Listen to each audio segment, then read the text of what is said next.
Pessoal, é o seguinte, 1 Samuel capítulo 4. Antes de ler, porém, deixa eu fazer umas considerações. Ontem tinha mais gente com camisa de time de futebol, não tinha?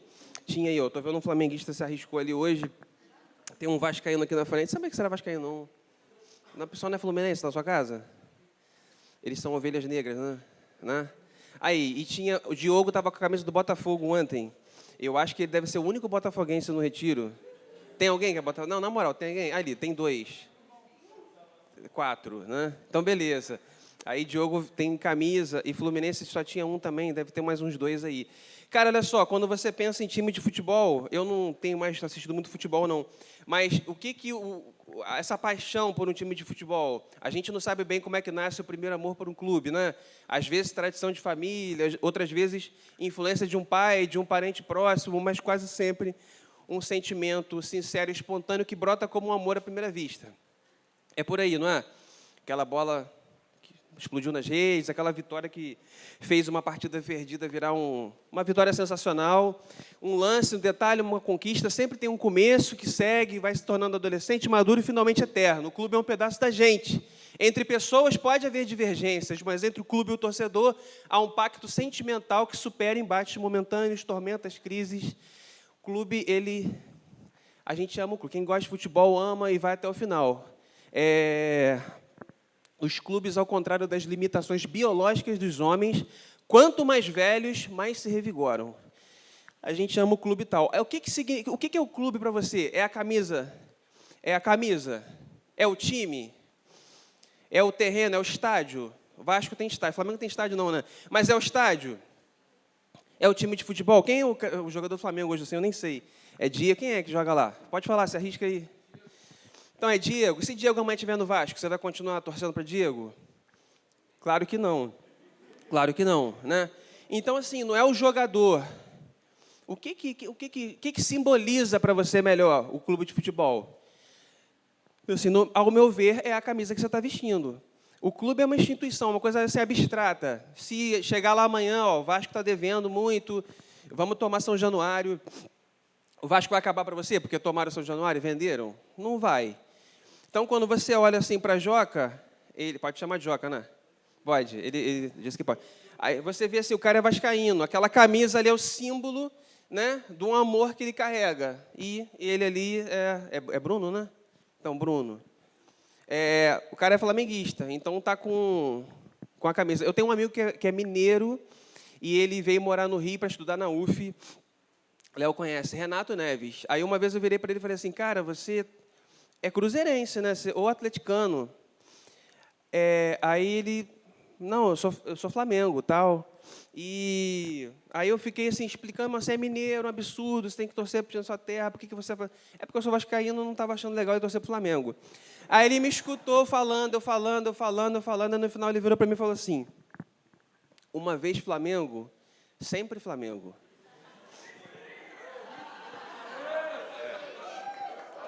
Aí eu fui e não tinha o que falar, né? O cara falou isso, assim, eu tive que reconhecer. Ele deixou falar, falei, no final ele mandou essa. Tudo isso para dizer o seguinte, o símbolo da camisa do clube, ele representa o clube, um amor que você tem, algo que você gosta, se dedica. Num determinado momento da sua vida, você vai se dedicar a isso aí, depois você vai amadurecer, talvez não se dedique tanto. Deixa eu falar uma segunda história para vocês aqui. Eu casei com Simone, graças a Deus, sou muito feliz. Aí um dia a gente foi viajar com Marcão e Deislane. Beleza, a gente foi para Porto Seguro. Aí a gente foi para Porto Seguro, maravilha, férias, praia, aquela maravilha toda. A gente come, a gente bebe, a gente não arruma quarto, a gente não arruma nada, é uma felicidade só. Aí, Porto Seguro tem passeio de barco, né? Você entra no barco, te leva lá para o meio do mar, tem uma situação lá que você desce, cavalo marinho, tudo maravilhoso. Aí eu estava no barco, aí a parada era o seguinte, você tem que pular do barco para você chegar lá naquele, que eu esqueci o nome daquele negócio lá. Aí, viu? Isso aí, essa parada aí. Aí você pula e vai feliz. Cara, beleza, eu estava lá todo animadinho, eu estava mais magro do que eu estou hoje, beleza? Eu estava mais magro do que eu estou hoje. Quando eu pulei, cara, a minha aliança saiu do meu dedo. Mar agitado.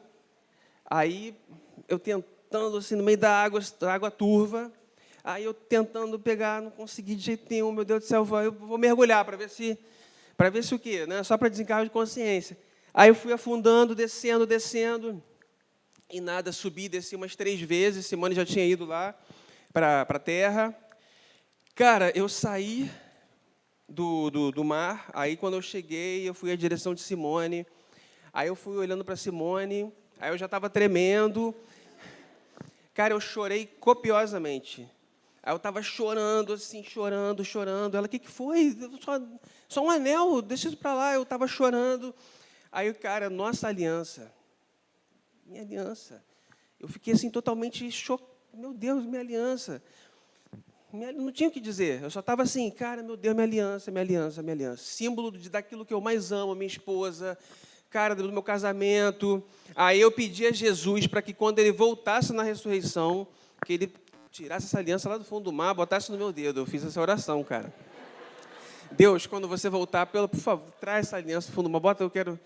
Porque, assim, aquilo simbolizava o meu casamento, uma coisa que, eu sou casado para sempre, graças a Deus, amo minha esposa. Então, o símbolo, estou morrendo de sede, o símbolo da minha aliança afundou ali. Bom, a terceira história não tem nada a ver com essas. Nem bem uma história. Eu tenho um colega de trabalho que viajou há pouco tempo, ele estava em crise. Aí ele falou o seguinte, eu estou em busca do meu eu interior. Já ouviu essa parada? Alguém aqui veio em busca do seu eu interior? Eu acho que veio, ouvi dizer que veio. Mas, assim, aquele momento na vida em que você tem que dar uma repensada, tem que dar uma parada, tem que pensar tudo, tem que avaliar, tem que peneirar, tem que ver qual é da parada, o que eu estou fazendo de certo, o que eu não estou, e, a partir dali, tomar a decisão e ir em frente.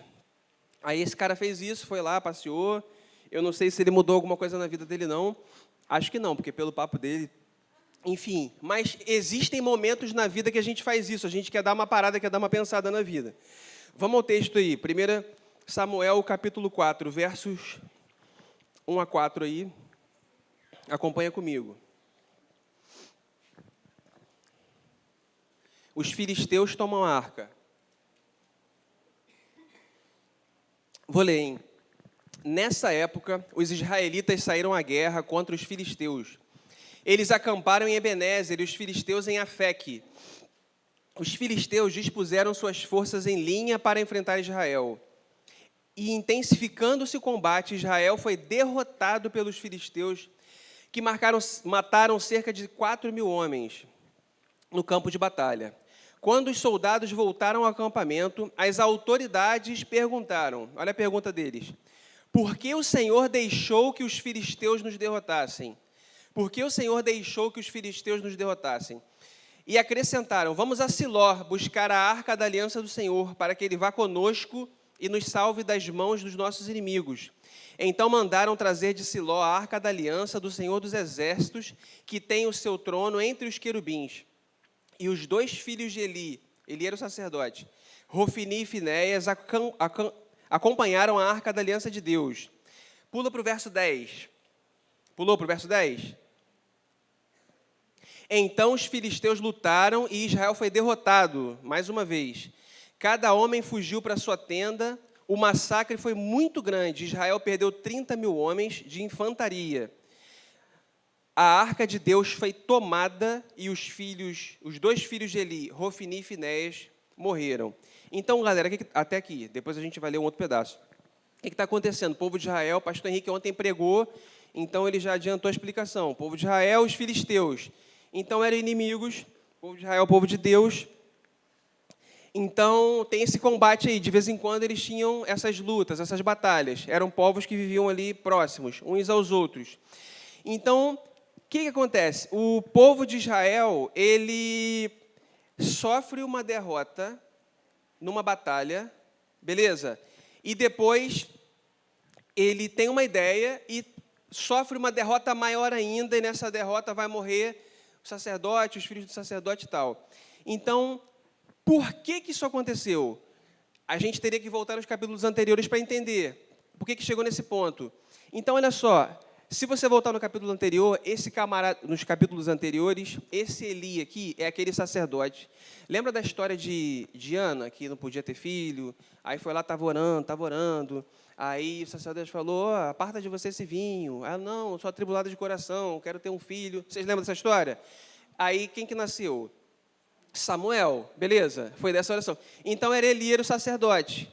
Então, na verdade, Eli era o sacerdote. E o que aconteceu? Ele não conseguiu, ele não foi um pai que instruiu os filhos no caminho que eles deveriam andar.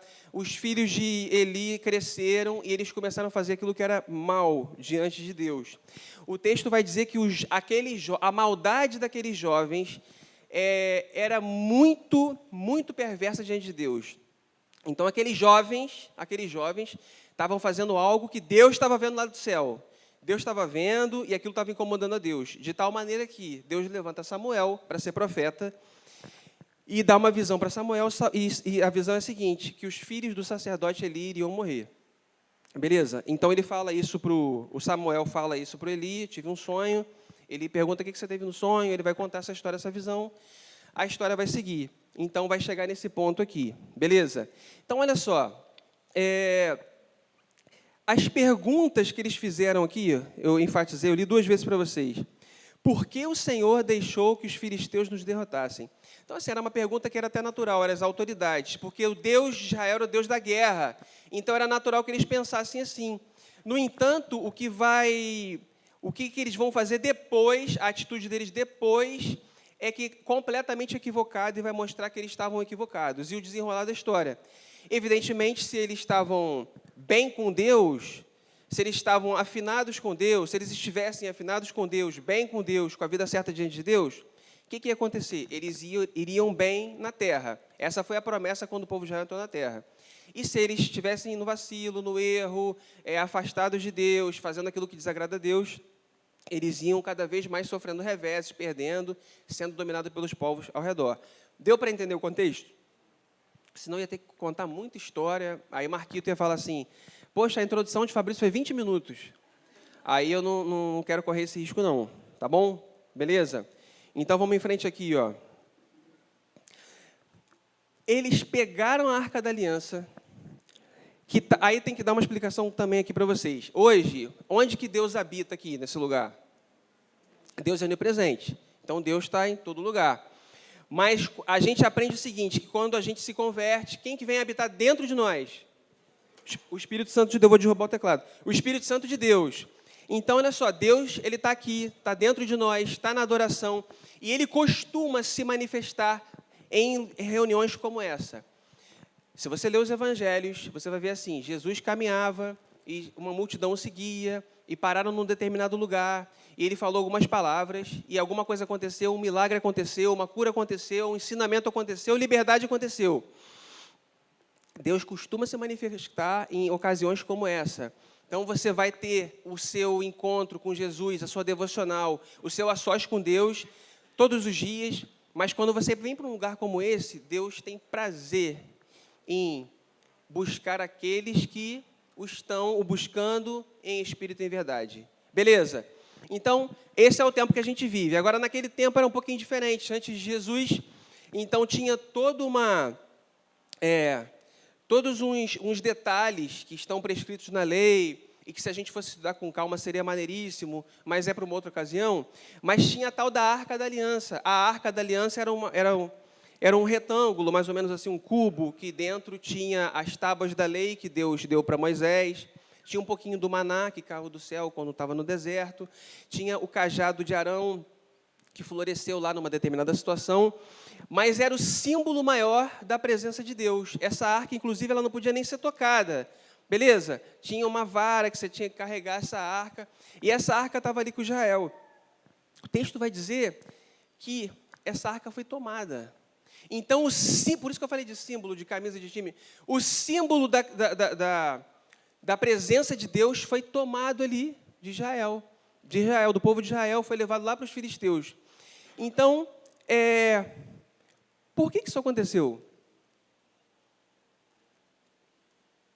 Por que pode acontecer um negócio desse? Tem a arca de Deus, simboliza a presença de Deus. e está lá no povo, levou para a guerra, e de repente os caras vêm e leva todo mundo, ainda mata os filhos do sacerdote. Então, assim, eu já falei que, evidentemente, eles não estavam bem com Deus. Beleza. Agora, eles fazem uma pergunta, aí eu queria partir para algumas considerações. Eles fazem uma pergunta aqui, intrigante. Eu não anotei o verso aqui, ó. Verso 3. Por que o Senhor deixou que os filisteus nos derrotassem? Então, foi a pergunta que ele fez. Por que Deus deixou que os filisteus nos derrotassem? Então, olha só. Na vida, às vezes, a gente faz umas perguntas e a gente tem que parar para pensar se a gente está fazendo as perguntas corretas. Beleza, a gente tem que parar para pensar se o que está acontecendo, o que aconteceu é consequência de alguma coisa que foi Deus ou se é consequência de alguma coisa que a gente fez. Por que os filisteus derrotaram o povo de Israel? Porque o povo de Israel tinha se afastado de Deus. O povo de Israel tinha feito aquilo que era errado. Então, eles tentaram pegar... Então, uma ideia brilhante. Vou pegar a arca. Quem que mandou eles pegarem a arca?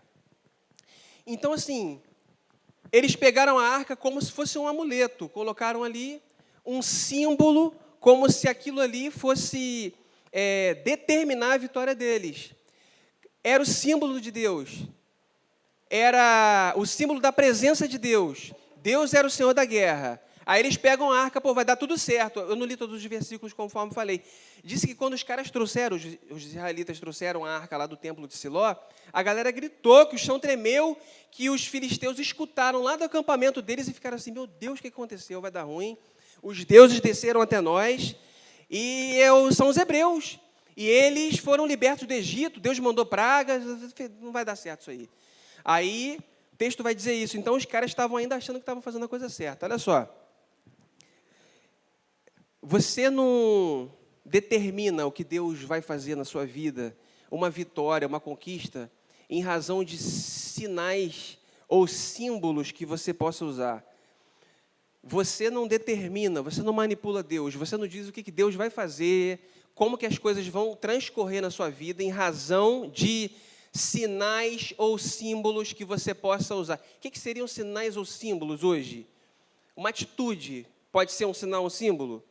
Vira o Up Camp pode ser um sinal ou símbolo? Você vem para cá, o fato de eu vou para o Up Camp, necessariamente eu vou ser abençoado? Sim ou não? Não. De acordo com o texto, não. Porque se ir ao Up, se vir ao Up Camp, se andar com uma Bíblia, se dizer que é crente, significa que você pertence a Deus, a uma igreja, etc., necessariamente você teria que ser abençoado.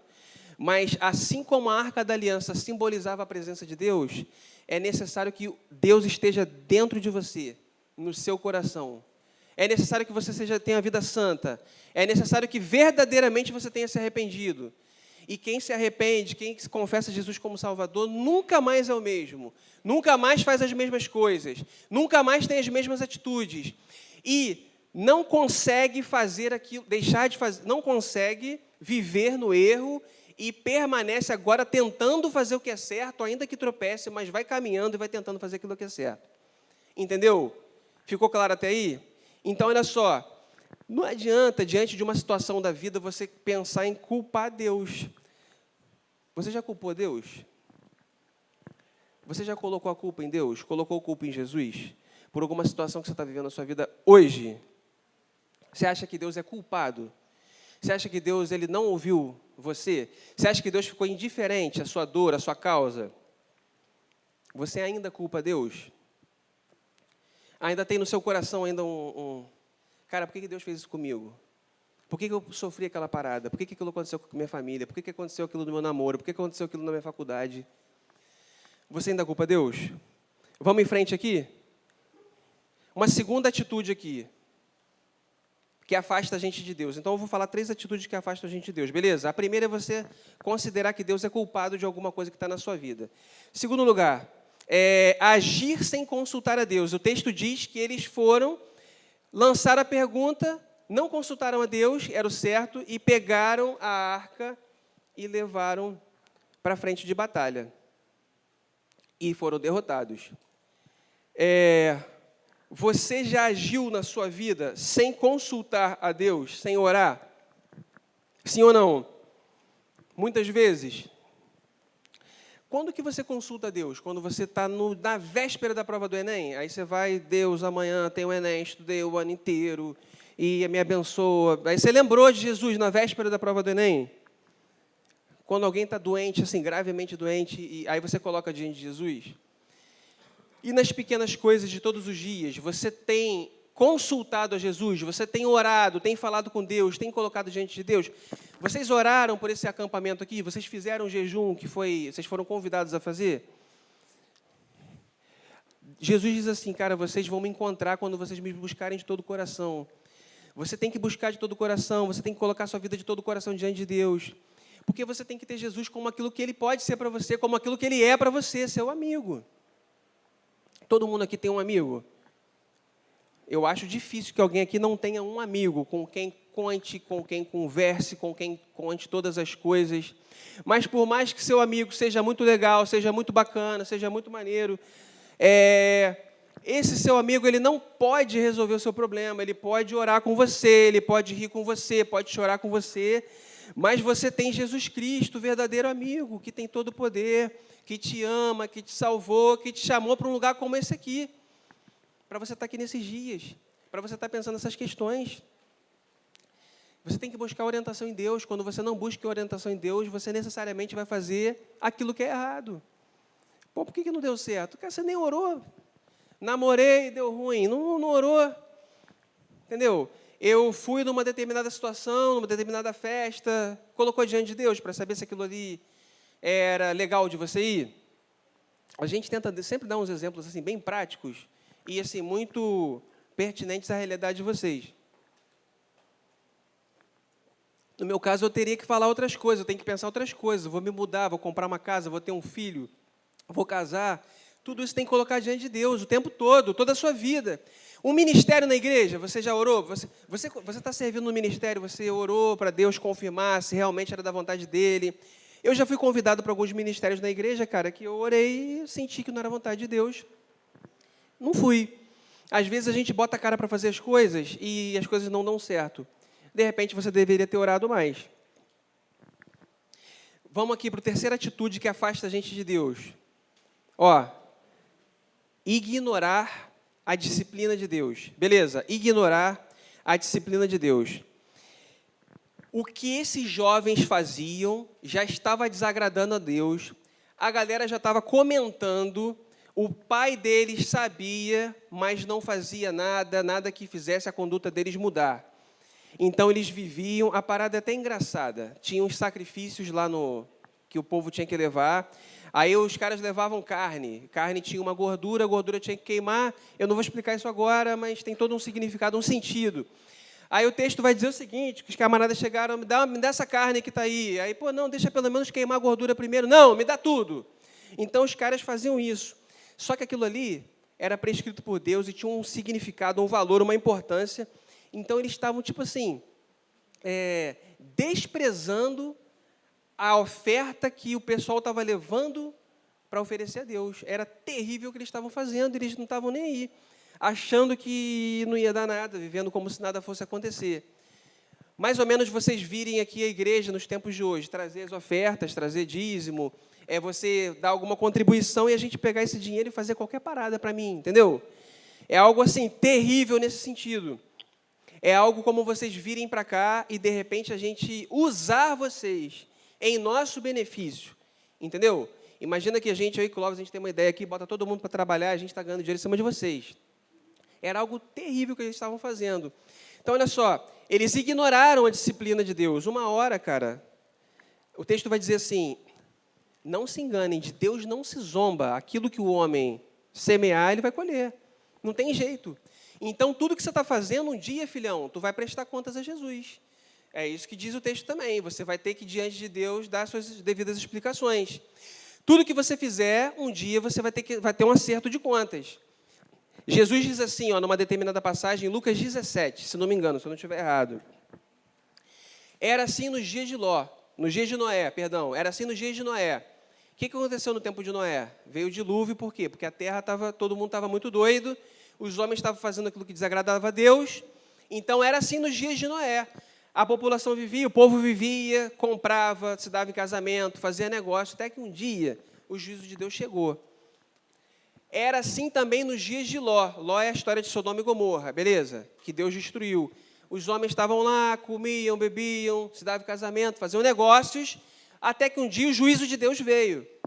Cara, é assim nos nossos dias. A gente está vivendo, a gente está estudando, a gente está indo para a igreja, a gente está indo para a escola, e a nossa vida está toda diante de Deus. Um dia a gente vai ter esse acerto de contas.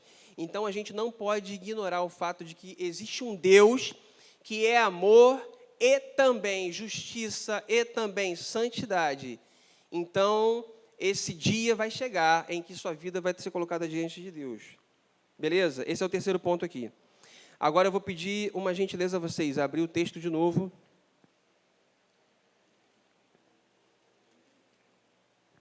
Agora, versículo 17. Pode ser? 1 Samuel 4:17. Aí é depois da batalha. Tá bom, galera? Rolou o fight. Primeiro morreram 4.000. Depois 30.000 morreram os filhos do sacerdote. O que aconteceu depois? Um camarada saiu correndo lá da batalha e foi para a cidade para contar a história. Então, vamos lá, todo mundo junto aí, ó. Versículo 17. O mensageiro respondeu: Israel fugiu dos filisteus e houve uma grande matança entre os soldados. Também os seus 2 filhos, Rofini e Finéias, estão mortos e a arca de Deus foi tomada. Vou repetir. Um camarada que estava na batalha, que não foi morto, fugiu, passou pela cidade, anunciou tudo, chegou até o sacerdote Eli e falou: ó, deu ruim, perdeu a batalha, seus 2 filhos morreram e a arca foi tomada. Verso 18. Quando ele mencionou a arca de Deus, Eli, que era o sacerdote, caiu da cadeira para trás, ao lado do portão, quebrou o pescoço e morreu, pois era velho e pesado. Ele tinha 98 anos, se eu não estiver enganado. Ele liderou Israel durante 40 anos. Verso 19. Sua nora, a mulher de Finéias, a mulher de um dos 2 caras que morreu, estava grávida e perto de dar à luz. Quando ouviu a notícia de que a arca de Deus havia sido tomada e que seu sogro e seu marido estavam mortos, entrou em trabalho de parto e deu à luz, mas não resistiu às dores do parto. Pula para o 21. Ela deu ao menino o nome de Icabode, e disse: a glória se foi de Israel, porque a arca fora tomada e porque o sogro e o marido haviam morrido. E ainda acrescentou: a glória se foi de Israel, pois a arca de Deus foi tomada.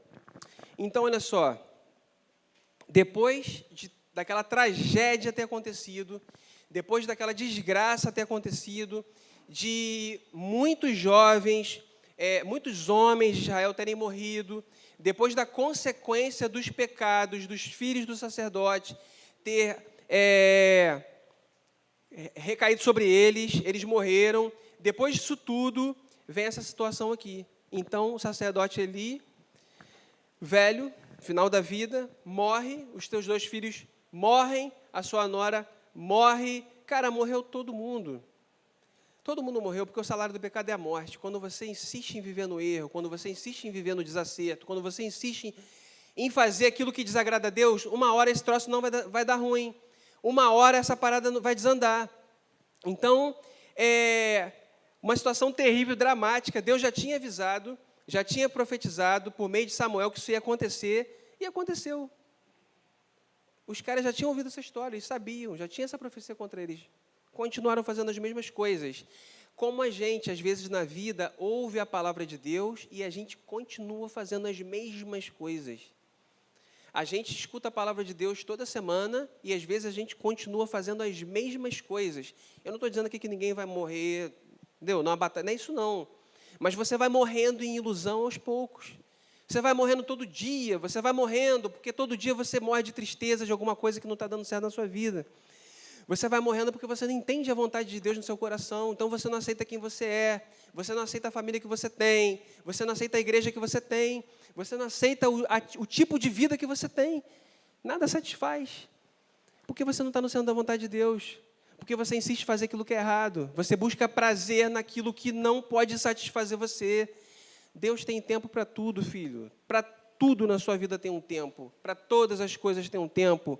Tempo de rir, tempo de chorar, tempo de namorar, tempo de ficar solteiro, tempo de trabalhar, tempo de não trabalhar, tempo de vir para o Upcamp, tempo de não vir para o Upcamp. Tem tempo para todas as coisas na vida. Tem tempo para todas as coisas. E tem tempo para arrependimento.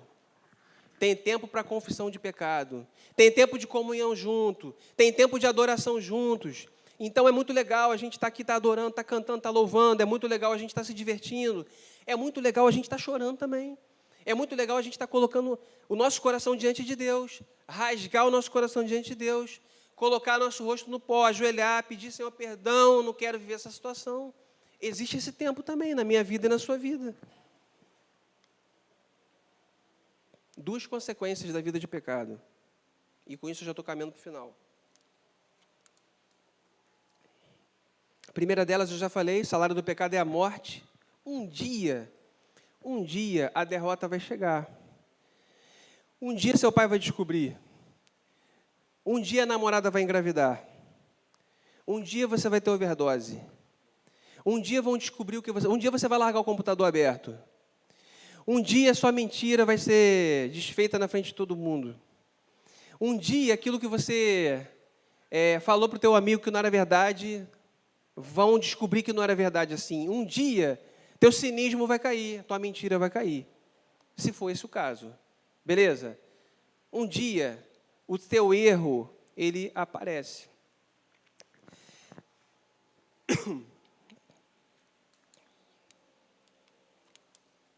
Eu não pedi para vocês não, mas vocês vão anotando aí conforme vocês vão ouvindo falando aqui, para discutir depois lá na célula. Deixa eu fazer uma pergunta para vocês. Obrigado. Eu estou proibido de segurar o copo com água, né? Estou proibido. Filipinho proibiu. Mas aí eu bebo e devolvo o copo aqui. Você hoje está vivendo alguma situação de pecado que você gostaria de abandonar antes que seja descoberto? Ou antes que seja tarde demais? Isso é para você responder para você. Hoje você está vivendo alguma situação de pecado que você gostaria de abandonar antes que seja tarde demais? Antes que você seja descoberto? Segunda consequência aqui, ó. Verso 22. Cara, quem permanece no erro, pode um dia acontecer isso aqui, ó. Um dia pode ser tarde demais. O que eu quero dizer? A glória se foi de Israel. Quando eles escutaram a história da derrota, da tragédia, de que, de fato, aquilo que Deus tinha dito que ia acontecer, aconteceu, cara, tarde demais. Ele morreu, os 2 filhos morreram, a nora morreu uma galera na batalha, acabou, cara. A Bíblia diz assim, ó, ao homem está destinado a morrer uma só vez, e depois disso vem o juízo. Não tem segunda chance, depois não tem continuação, não tem continue. Não dá. A glória se foi de Israel, cara. Você consegue imaginar a gente vir para cá todo esse esforço, esse empreendimento, essa crença de que Deus está nesse lugar? Você consegue imaginar o fato de Jesus não estar aqui? Eu estou falando, vocês estão sentados me ouvindo, a gente se mobilizou e, cara, Jesus não está aqui. Imagina essa possibilidade. A gente está aqui sentado e Jesus não está aqui nesse lugar. Cara, deixa eu dizer uma coisa para vocês. Jesus está aqui nesse lugar. Amém? Mas o fato de Jesus estar aqui nesse lugar precisa fazer diferença na sua vida. A presença de Jesus, ela tem que estar dentro do seu coração. Antes que seja tarde. Ou você ama Jesus, você já caminha nesse ministério há um tempo, mas, aos poucos, você, de repente, se envolveu em alguma situação, se envolveu em alguma coisa. E um abismo chama outro abismo. E um pecadinho vai chamando o outro. Como o pastor Henrique disse que uma droga mais fraca vai puxando uma mais forte. É tempo de você dar um basta nisso. Antes que a glória se vá. Não adianta você achar que você está vindo ao Upcamp, que você está servindo, que você está tocando, que você está pregando, e por causa disso Jesus está com você. Não. Você tem que confessar sua vida diante de Jesus. Tem que confessar seus pecados diante de Jesus. Antes que a glória se vá. Antes que a glória se vá. Essa declaração aqui, pastor Henrique sempre cita essa passagem, que é um dos maiores medos que ele tem de que possa acontecer com a nossa igreja. Um dia a gente está achando que a gente é a igreja, que nós somos os caras, e a gente se dá conta, tarde demais, que, cara, a glória de Jesus se foi. Então, não fique parado até que esse dia chegue. Se mobilize, confesse seus pecados diante de Jesus, antes que seja tarde demais. Eu queria concluir dizendo o seguinte: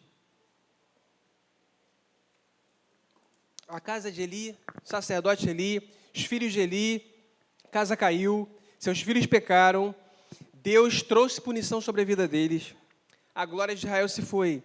Mas com a gente está aqui, pode ser diferente. Amém? A gente está aqui, a gente não precisa passar por esse...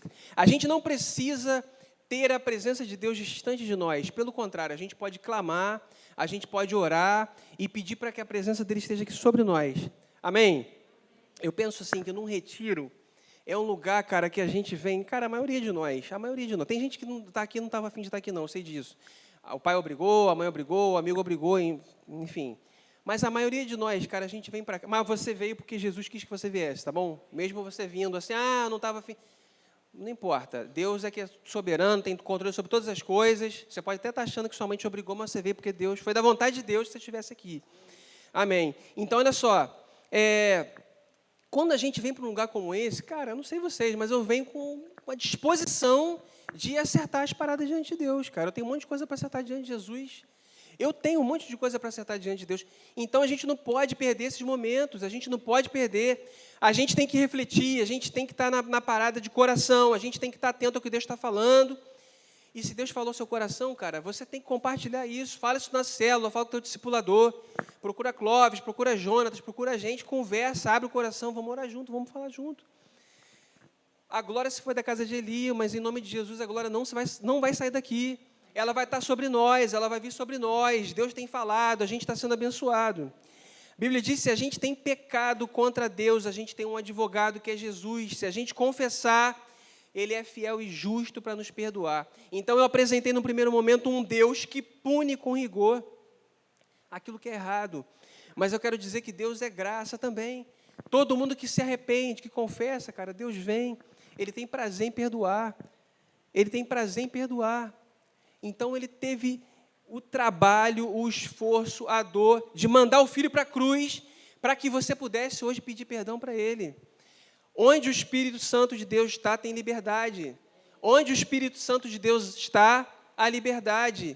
Então, você é livre em Jesus Cristo. Amém? Você é livre da dor que você sente, da culpa que você sente, da acusação que você sente, de tudo que você fez. Você é livre, você não é escravo de nada que pode estar na sua vida. Você não é escravo de nenhum pecado, nenhuma tendência ao pecado que você possa ter. Se existe alguma coisa que você sabe que é errada, que de repente está dominando seu coração, cara, onde o Espírito Santo de Deus está, a liberdade, você foi liberto em nome de Jesus. Você pode colocar isso diante dele, ele vai libertar você. Todo aquele que eu libertar, verdadeiramente será livre. A gente está aqui nessa batalha para vencer essa batalha que é espiritual, para a gente ter liberdade em Jesus Cristo. Eu disse lá no começo, eu dei um exemplo de reflexão, e tem um texto muito, muito bonito, e eu queria terminar com ele, que é de capítulo 1 de Isaías, que ele fala assim, venham, vamos refletir juntos. Venham, vamos refletir juntos, assim diz o Senhor, embora seus pecados sejam vermelhos como a escarlate, eles se tornarão brancos como a neve. Embora sejam rubros como a púrpura, como lã se tornarão. Se vocês, preste atenção nisso, estiverem dispostos a obedecer, comerão os melhores frutos dessa terra. Amém? Jesus convida a gente, cara, a lutar contra o pecado, a avançar na caminhada, experimentar a intimidade dele, antes que a glória da presença dele se vá. Ainda que seu pecado seja vermelho como a escarlate, Jesus pode fazer com que ele fique branco como a neve. Qual é a característica da neve? Além de ser branca, a lã também. Cara, a neve vem do alto, cara.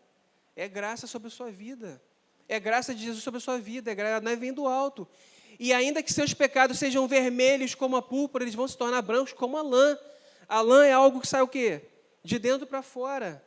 Então, é uma transformação dentro da sua vida. É a graça de Deus sobre você. É algo que vem de dentro para fora. É uma pureza que vai sair dentro do seu coração, se vocês estiverem dispostos a obedecer. Vamos orar? Baixe sua cabeça, coloque a sua vida diante de Jesus.